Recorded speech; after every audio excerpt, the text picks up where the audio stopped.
Good evening, guys. This is Mr. Holmes getting ready to talk to you guys about how to divide rational expressions.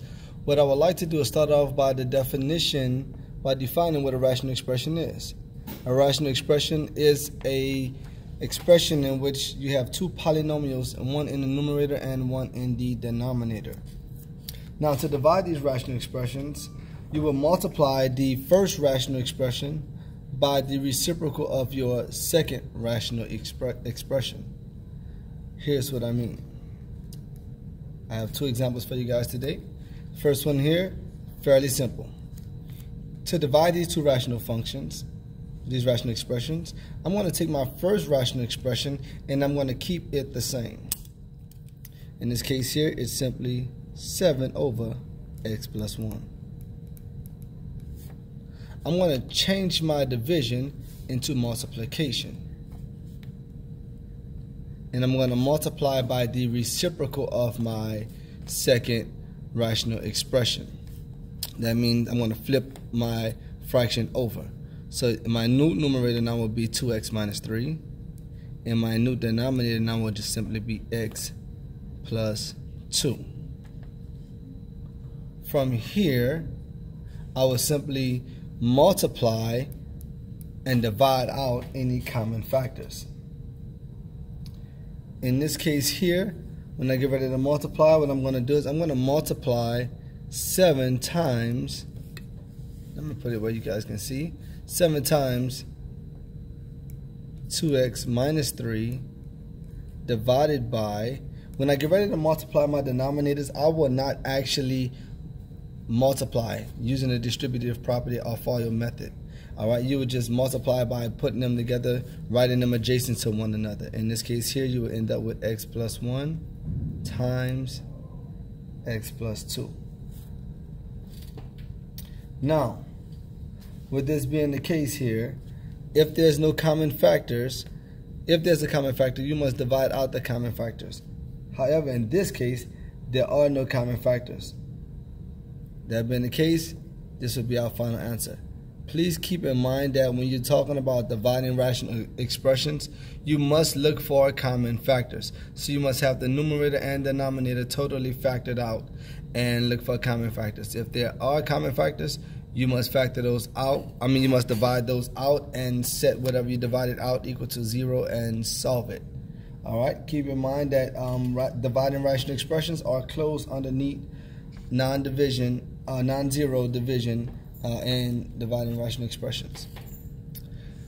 That's our simple example of dividing rational expressions. Again, to divide a rational expression, you keep the first fraction the same. That's what we did here. You change your division into multiplication, and you multiply by the reciprocal of your second rational expression. From there, you simply multiply.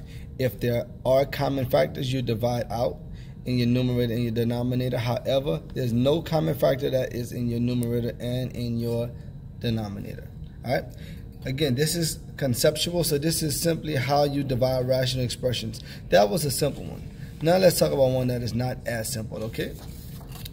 Here we have another rational expression that we're going to divide. We have 7x divided by 2x minus 10. Divided by 2x minus 10, all divided by x squared minus 6x divided by x squared minus 11x plus 30. What I'm going to do is I'm going to work downward, so hopefully you guys can see what I'm doing step by step, and I'll try to change the color so you guys can also see what's going on here.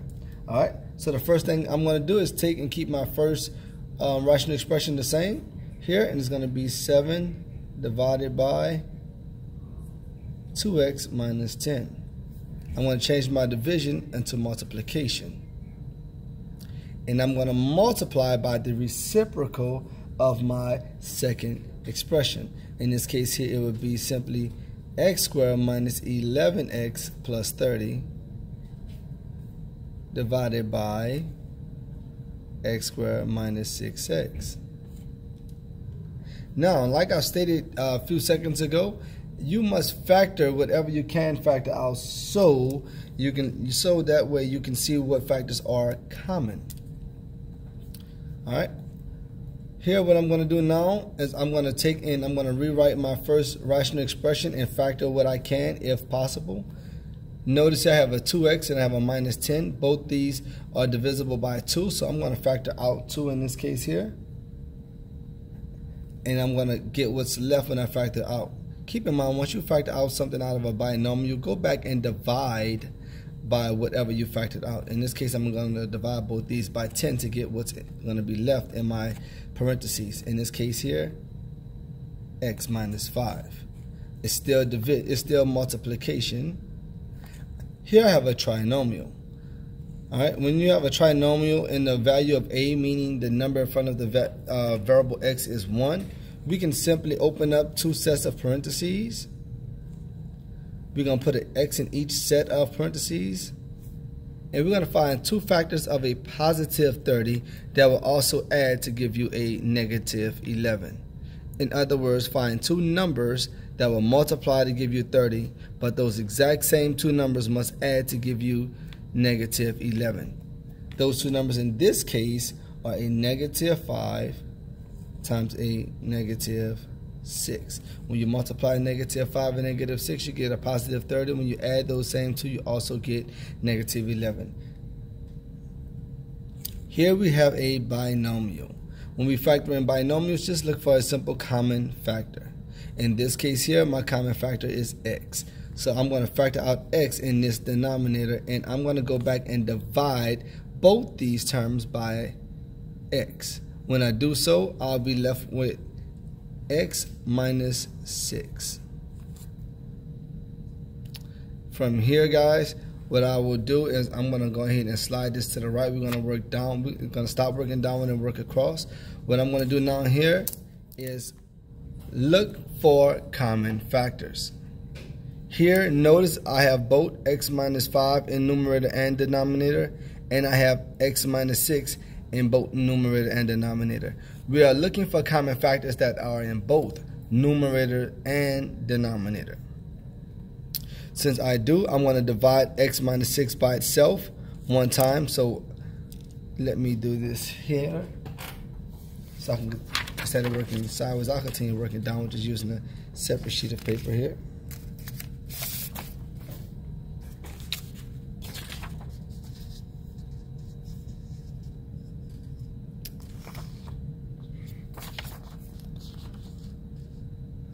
I'm going to now go ahead and keep my, I'm going to write, now that I'm going to multiply here, and I'm going to do 7 times x minus 5, x minus 6 all over. I'm going to multiply my denominator and get 2 x minus 5 times x times x minus 6.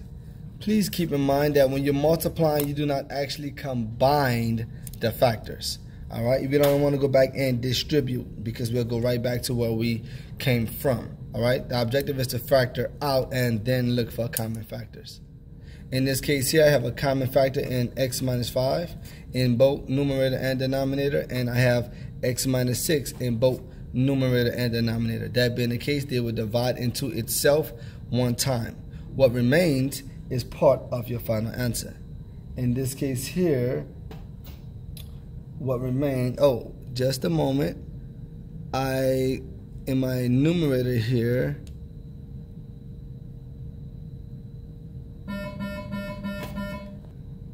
alright guys, what I need to bring down is my x in each one here. I need to bring down my x here. I forgot to bring those down as I wrote. So I need to bring down my x here. Alright. Now, also notice that you have an x and an x. Those are also like terms. They will also divide out. What remains is part of your final answer, like I stated before. In this case here, what remains for us will be our 7 in the numerator and only 2 in your denominator. So part of my answer will be 7 divided by 2, and we must now determine what the variable x, what they cannot be equal to. So in other words, whatever you divide out, set that equal to 0 and solve. Alright, set that equal to 0 and solve. So the first thing I divided out was x minus 5. So here on the side is what I'm going to show you. I would take that x minus 5, set it equal to 0, and solve it for x. The answer you get is what x cannot be equal to. Okay, so in this case I got x is equal to 5. So here I will put that the value of x cannot be equal to 5. The next one I divided out was x. So I would take out my x, set it equal to 0, and solve it. In this case here, there's nothing to solve. That being the case, I know that the variable x cannot be equal to 0. The last thing I divided out was x minus 6. So I'm going to take my x minus 6, set it equal to 0, and solve it for x. In this case, x will equal 6, so I know what the third variable cannot be equal to. In this case, x cannot be equal to 6. All of this will be one answer. Alright, so just to revamp what we did here,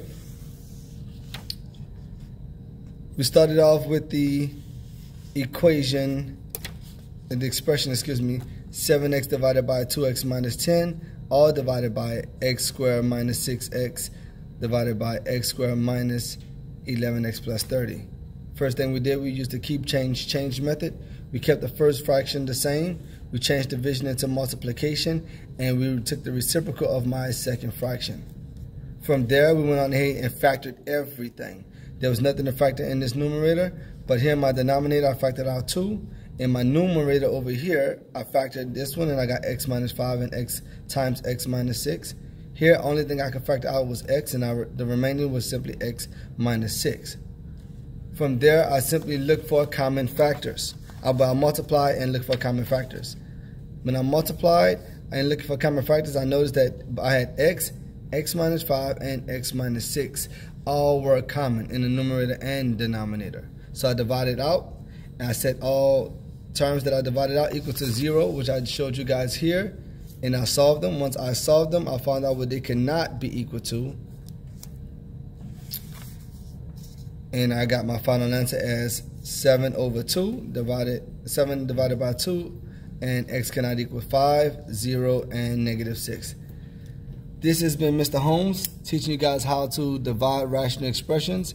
And if you know Mr. Holmes, you know what I'm going to say. I hope you enjoyed this video and have a blessed day.